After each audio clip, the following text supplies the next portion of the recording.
that in the Bible it speaks about how the Israelites kept complaining.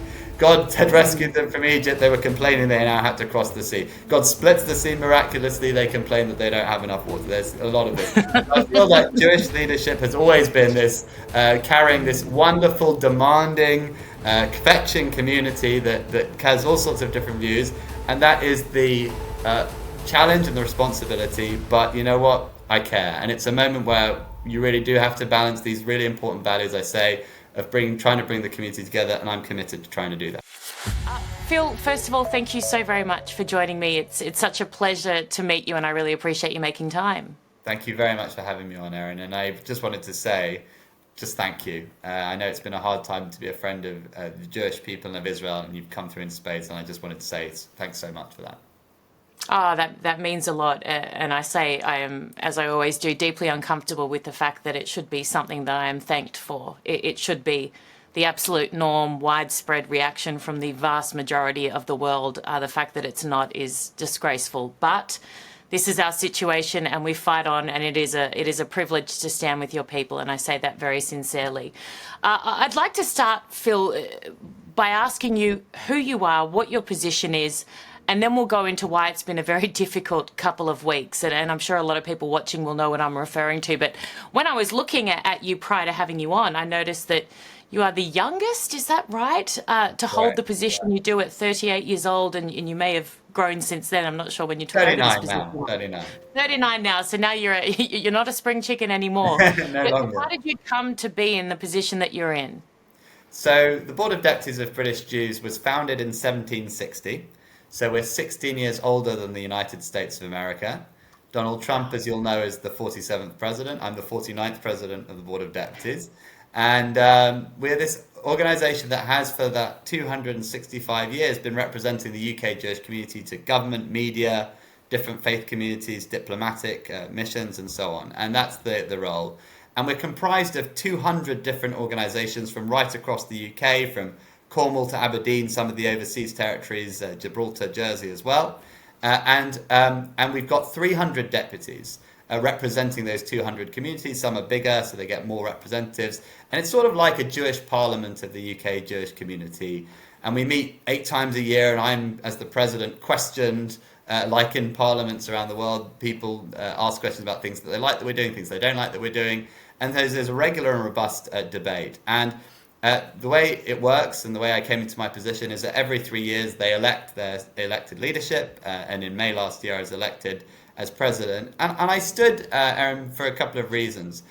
I could see that we were in a really stuck time. Already we were in the legacy of the 7th of October, this massive rise of antisemitism that we've seen around the world, the ongoing war, the hostage situation.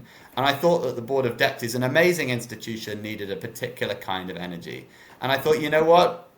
It may be unusual for someone of my age to do this. It's often something that people do towards the end of their career, but I think it needs a particular kind of energy to hit the ground running and begin to make change. And so that's what I did. And I thought, you know, I'm never going to win this, but at least maybe I can influence the debate. And over time, over the hustings, over the campaign, I was able to win. And it's a real privilege, but it comes with a challenge, because that 200 institutions, those 300 members, are very diverse in their views. And as you refer to, and we're going to get into, the incidents of the last week have shown that diversity and the challenge of managing and leading through that diversity. The diversity to which you speak of, and of course it will exist. And this is one of the reasons, I guess, that I fight so staunchly for Israel and all that this country represents. Democracy, freedom to express yourself, freedom of speech, freedom to protest, all these wonderful things that we are all fighting so hard to protect. The fact that there are people within that organisation that do not share my viewpoint is completely fine with me. I find it mind-blowing, and we'll talk about the letter now, in terms of the ability to almost apportion the entirety of blame onto the government of Israel as opposed to the terrorists who began this whole bloody thing. But that aside, their right to feel the way they feel is absolutely their right. What I found quite shocking with this letter that was signed by 36 people and published in the Financial Times was the fact that when I saw it, my initial reaction as someone who's been fairly heavily involved in this space was that they were representative of you, that your organisation had put that together and that was where you stood. And it made me feel sick, just because I thought, oh my gosh, I'm trying to change people's minds around the world. If Jews feel this way, what am I doing with my time? Tell me your reaction, first of all, to when you first saw this letter that was essentially an open letter that was very critical of the Israeli government and what they were doing, and didn't even seem to mention Hamas or October 7. Well, thank you, Erin. It wasn't just you that had that impression. My wife phoned me and said, I'm just reading this article, but what have you guys done? And then she's like, oh, wait, it's not you. But it took her a while to realize that. And she said, I thought you might have mentioned this kind of radical change of position. Yeah. It's 36 out of 300, as we've referred to. And I read it and I felt two different things about it. This is not new that these people are saying this. We meet every 6 weeks.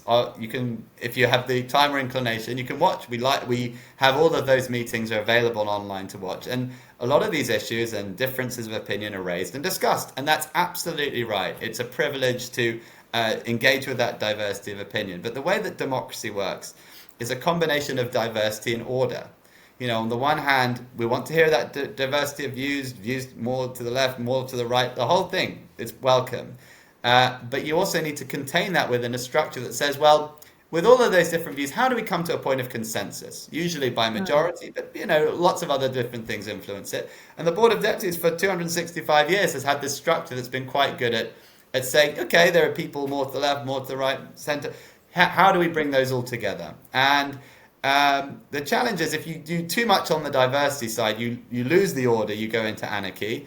Of course, on the other side, if you use the order too much, you lose the diversity and you move on into authoritarianism. Neither is good. It's a delicate balance and a delicate ecosystem.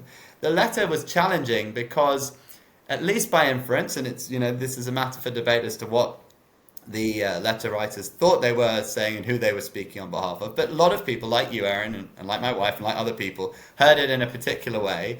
And it meant that the consensus position that we try and articulate, that does take bits of what they say, but not only, because there are other perspectives, was potentially misrepresented, advertently or inadvertently, and that's a real challenge because we work really, really hard to bring everyone together and find points of consensus. Not easy, but we think we've got a line that. I speak to communities across the country. It's my great privilege to visit synagogues in the most conservative Orthodox traditions and in the most liberal progressive traditions. And the line I advance on Israel, in almost all cases, people say, yeah, fair enough. And so suddenly it's taken off in a particular direction. As you say, people are absolutely entitled to their opinion. Say it in your name, but don't say it in ours. The reaction, and we are part of some similar chat groups where people share information, their opinions, their analysis of different situations. And I hadn't quite seen a reaction as strongly worded as this from many people in the Jewish community, and particularly members as well. And I ask you this, do you think in terms of the reaction, in normal times, this wouldn't maybe be as big of a deal, but given what the Jewish population are all over the world, but particularly in the UK, and I watched a couple of the parliamentary committees and a couple of people, witnesses giving evidence to them over the past couple of days, and if those people, particularly that Madam Chair, are representative of who you are dealing with, then oh my goodness me, I don't have the right words. But I feel like because there's so much at stake, that any misrepresentation now is tenfold damaging than it might have been, say, 2 years ago. I think that's right. Look, we've got a basic challenge that's maybe different from where we were 20 years ago, and a particular current challenge. The basic challenge, and this is not just in the Jewish community, is particularly with social media, everyone lives in echo chambers. So part of this challenge of this letter is that there are certain people who can't understand why anyone would be critical of this letter. They love it. It's just, it's everyone I know thinks this. Everyone I see on social media thinks this. How could anyone disagree with these sainted people? And then on the other hand, people who are absolutely outraged. They can't understand how anyone could possibly say such a thing, and certainly not in a national and international title like the Financial Times. And they just cannot understand each other because they sit in a world speaking to their friends, hearing their views reinforced on social media that mean that they just have no tolerance of difference. And that's unfortunately something that's much bigger than this debate, our community. It is a world challenge, particularly in democratic societies where we're privileged to have the freedom to think different things and so on. In this particular case, I think you're absolutely right, Erin. We have been in a war for 18 months. For Israel, that is an existential war, a war on 8 fronts that it did not start. And for the Jewish community, it is massive amounts of anti-Semitism that we've seen. I know in Australia there have been very, very serious and concerning issues, but here in the UK, of course, as well. So in that sense of pressure, there are a lot of people who are like, for heaven's sake, we've got to confront these challenges together. And my message has been one of unity. Yes, diversity, let's hear each other. We're stronger if we can hear each other and find a way through that brings everyone together. But unity really matters. And so a letter of this sort, particularly if it seems to claim the name in some form of this centrist and central institution, that's a challenge for people. And yeah, that's certainly part of the rage that we've seen in many groups. Yeah, I think one of the things for me, and I've seen so many, I'm actually, adamant about not existing in an echo chamber, even if it is deeply uncomfortable. I consume so many other perspectives, opinions, etc. I'm always challenging my position, which I think matters greatly. What I couldn't quite fathom, yes, you can be critical of the response of the Israeli government, that so many people are, but they Many seem Israelis to completely, many members of the Israeli government are, as we see. More than anyone else, and privately that they are as well. I give you the nod as well, which I'm sure you're aware, and you have your own interactions. But what struck me that I found almost impossible to comprehend was just the complete omittance of the reason that we are in this situation, what started this entire thing, the terrorist group that are essentially responsible for all of it, whether you agree with what the Israeli government is doing or not. There didn't seem to even be a mention of it, and that to me I found mind-blowing. But I want to come on now to your response to this. And what happens from now, because this body, you need to protect this, don't you? This matters too much for the damage done to go any further. And have you seen blowback from people pulling out, taking away their money? I know there was a lot of that in the chat group that we were in. Are people actually doing that, or are they now, given you've put something out fairly strongly, now starting to say, okay, we're okay with this? Like, where is this at? Because this organisation clearly does very important work. So we've been busily gluing together our ship of 1,000 splinters over the last week and a half. And look, I think that a lot of people who were really upset by the article have been reassured by the stance we've taken. We obviously put out a clear statement of where we did stand and where the letter writers were not speaking for us. And then earlier this week, we announced that this is the order side of the diversity. That we have a code of conduct process which is independent. There had been complaints made by deputies and members of the public about this, and there is now a panel investigation into whether the 36 breached our code of conduct. And I want to be really clear, the breach would not be that they took a different view. That is completely not within the scope of breach. The questions for the panel... And I would call you out if it was, by the way. Yeah, and you should. You absolutely should. Exactly. The code of conduct, the provisions that are most at odds here are, did they represent their views as the views of the Board of Deputies to a third party, in this case the world's media? So that's the question, and there's evidence being gathered on that, and everyone who was involved will have been made aware of the allegations, and will have absolutely a chance to explain where they sit on that, and whether they brought the Board of Deputies into disrepute. Again, these are two questions that are not for me to determine. We have a group of lawyers and others who are now investigating that question, and it should take about 4 weeks because there's a period of time that people have the ability to put in further complaints if they take a view on this, or indeed want to stand with the people who wrote this. There are people who can put in that evidence, and it's right that should be considered independently. So that's where we're up to.